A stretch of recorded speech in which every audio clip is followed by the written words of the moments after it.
In this video, I reassemble the Barra and get it ready for installation.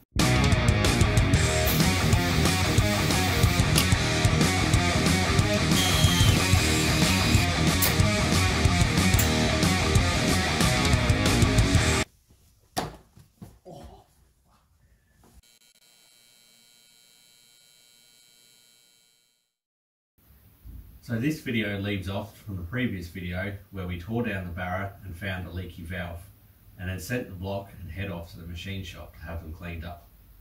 As with the previous video, all this footage is from about a year ago when I rebuilt the engine. When it came to reassembling the engine, I sort of lost track of filming and focused largely on building the engine, so unfortunately there was a lot of footage that was missed. This included lots of little things like checking piston ring gaps, cleaning pistons, fitting new rod bolts to the existing connecting rods, and all the time-consuming things like cleaning up greasy parts of the motor and painting them so they look nice and fresh. Now I thought I should mention that I'm not a qualified mechanic or an engine rebuilder. Everything that I know has come from just working on cars for fun on the weekends in the shed, so there's bound to be a few things that I may have done that are not exactly 100% correct or some people may disagree with. It's been a couple of weeks now and we've got our engine block and cylinder head back from a machine shop. They've done an absolutely fantastic job on the head. They fixed up the corrosion nicely and you can't tell at all that it was there. The story is, they tell me, for the reason that the valve was leaking is that the cylinder head was actually twisted, and they believe that the engine's been overheated at some point, which probably goes in hand with the evidence of the corroded cooling system that I found in the engine when I was pulling it apart. The cylinder bores have cleaned up nicely and only needed a light honing. There is a little bit of corrosion around the water jackets in the block. There's nothing you can really do about that on a cast iron block, however there's enough material left that it shouldn't affect the sealing of the head gasket. Before assembling the engine, it's a good idea just to blow out any of the oil galleries and water galleries on both the block and the head. The machine shop should give their whole setup a wash before they send it back to you, but there's always a chance of there being a metal file or just some dirt in there that you really don't want to get through the whole system. So you just do this as an extra measure to be safe.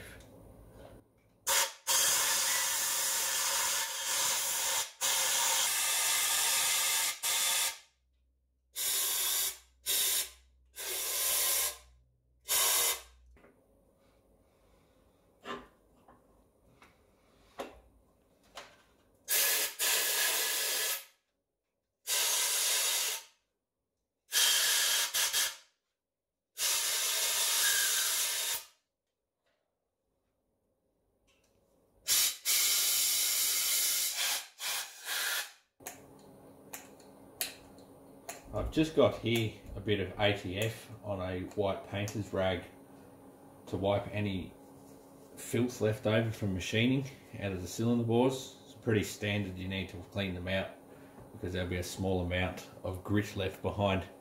All I do is just use the ATF on the white rag like this and basically wipe it, and you'll see that it'll come out with dirt on it.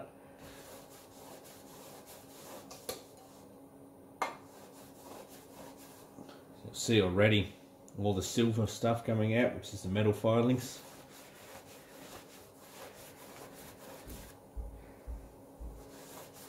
It's an absolute necessity to do this whenever rebuilding any engine.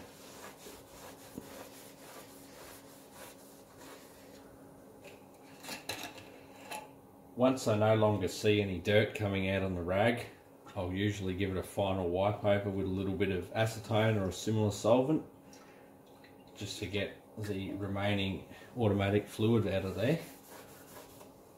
And then afterwards I'll give the bores a light wipe down with some form of motor oil before I install the pistons.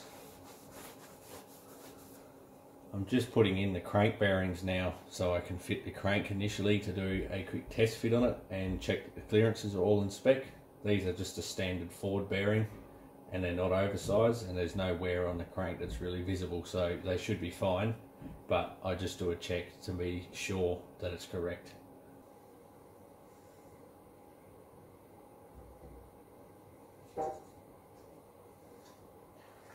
In my mind, it's a good idea when you do the initial check for clearances not to apply assembly lube to the face of the bearings. I at most just put a very thin coat of oil just to make sure that I don't scuff anything. The reason for this is the assembly lube itself can actually take up some of the clearance in there and you'll get a false reading.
Now the bottom end of the engine is complete and the cylinder head is torqued down, I can move on to installing the rest of the valve train. First up is a new set of lifters from Co-Cams, followed by our used camshafts from our NA BF motor.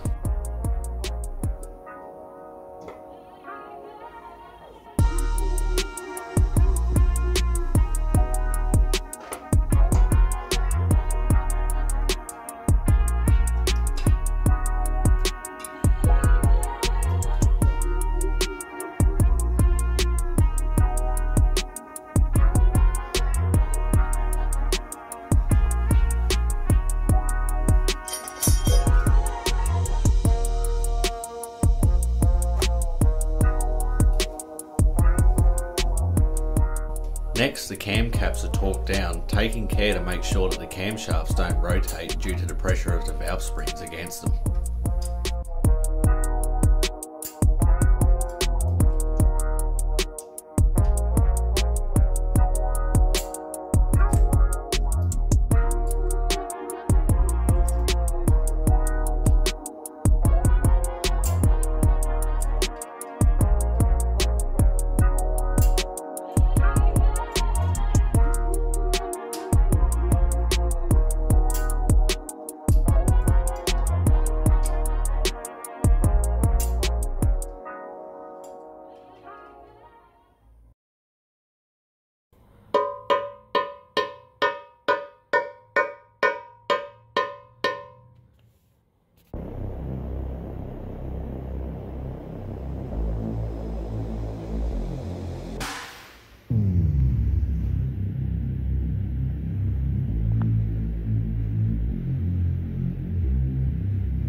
So we're going to install our harmonic balancer now.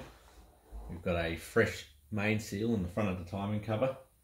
Now the way I'm about to do this is technically the wrong way to install them. I'm going to use the actual bolt that holds the balancer on to drive the balancer into it. Usually you try to avoid doing this because if you have a harmonic balancer that's really hard to get over the crank snout, you can actually risk stripping the threads out in the front of the crank. If you take caution, however, and you're careful about how you do it, you can do it safely, but I'm not advising to do it this way. Also, with the BA motors, just any of the Falcon motors, I found that the harmonic balancers aren't a very tight fit, so they go on quite easily. We've just got a little bit of oil on the inside of the hole there to make sure that it slides on easily.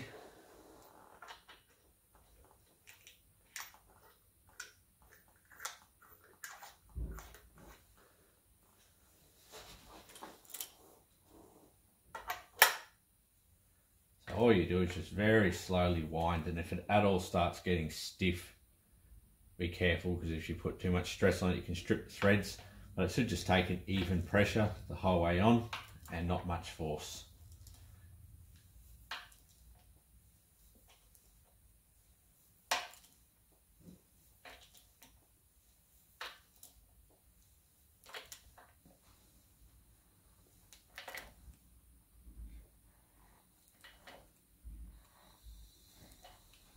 There we go, our balancer is now seated.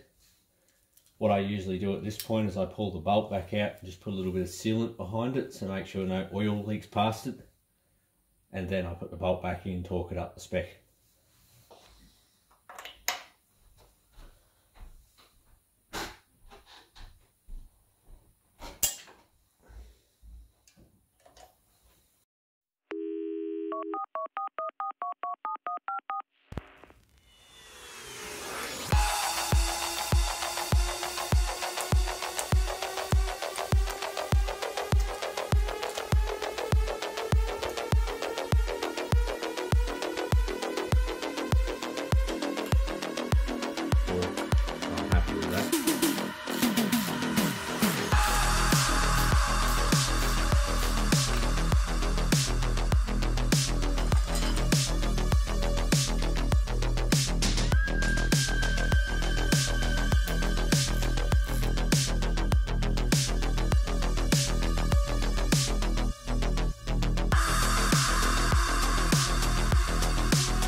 So I've got to replace the wastegate actuator on this turbo. The previous owner of the engine told me that when he removed the engine from the car, he replaced the whole turbo with a unit from a wrecker because the original turbo fitted to the engine had a bit of shaft play. However, if he had have ran the motor, he would have over boosted straight away because the actuator on this is completely failed and the diaphragm has split on it. I thought I might show here the way to really check these. I've got my air compressor here set up on a low pressure, just connected to the vacuum line on the actuator. What should happen is if we put a bit of compressed air through here, it should force the rod here on the actuator forwards, opening our wastegate on the back of the turbo to bleed off excess pressure. No air should leak out of the wastegate actuator and it should be able to hold pressure. However, in this case, if I give it air pressure,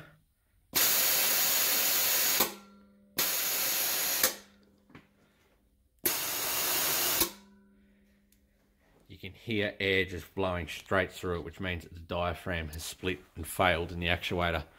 Now, obviously, it is still opening the wastegate there. However, I'm just letting it have full air pressure off the air compressor at like 120 psi. If I was to do that to a healthy actuator, it'd probably destroy it. But I already knew this was failed, so I did it just to show the video. If you were testing one of these though and you weren't sure that it was failed, don't let it just have full pressure straight out of your air compressor like that, or you could damage it. You need to just give it a little bit of air to see if it moves. It will take very minimal pressure to do that. So I've got here the new replacement wastegate actuator. This is just a standard Garrett one as fitted to the cars from factory. I just thought I might show now how they're meant to operate correctly. So first off, you would want to wind the pressure on your regulator of your air compressor back. You got to remember that these wastegates are only rated around 6 psi or so. So that's the amount of air it's going to take to open it. So we just turn this down as low as it can go.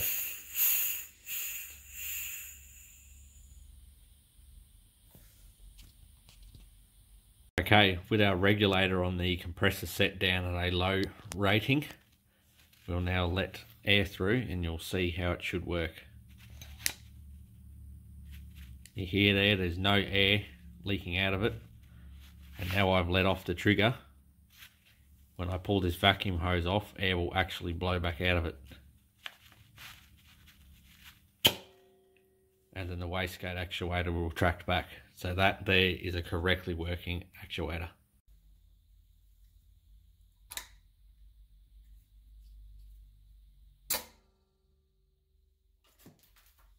So there's our Barra, all complete and ready to install in the car, minus the flywheel, which will go on as soon as it comes off the engine stand. This has gone a long way from being our initial $1,000 eBay bargain. However, I didn't expect this engine really to be any good when I paid that much for it, especially sight unseen. At the end of the day, it's not too bad though, given the price that these engines usually sell for, and the fact that the bolt-ons on this engine alone are worth pretty well what I paid for it. I haven't lost too much on this. The other bonus is that I now know this engine from top to bottom, and I know that it's all new, so it won't give me any troubles anytime soon, hopefully. It also has the added bonus of having the valve springs done, so that is another thing I don't have to worry about when I start to tune the engine in the near future. So that pretty well sums it up for the engine assembly. The engine has now been in the car for a bit over a year and has done just shy of 6,000 Ks, and it is running great. It is well and truly run in by now, and soon I will be looking at some power mods for it. In hindsight, there are some things I would have liked to have done differently. This is an early BA engine which has the weakest rods of all the XR6 turbo motors, but unfortunately due to budget limitations, everything was left stock bar the valve springs. I would have really liked to have upgraded the rods and the oil pump gears just to beef the engine up a little bit more. However, just the rods and the rotating assembly balance would have set me back close to $1,500 alone. Power wise, I don't really intend taking this car past 300 kilowatts, so I thought with my budget limitations, I'd just leave it as it is. There seems to be varying opinions about just how much power the stock bottom ends in the early B series motors can take. However, the general consensus seems to be around 330 rear-wheel kilowatts, providing you have good supporting mods and a safe tune. Many people have pushed these engines past that sort of power level and gotten away without any issues. However, every kilowatt more you go, the chances of a rod visiting you out of the side of the block unfortunately increases. Anyway, that about sums it up for this build and this video. I'll leave you now with a clip of the engine's first startup. Unlike a lot of the videos around the internet where the engines have probably been started a few times, there's no magic here, and this is definitely the first startup. So you get to enjoy the nice sound of rattly lash adjusters as they fill up with oil. I hope you've enjoyed the video. Thanks for watching.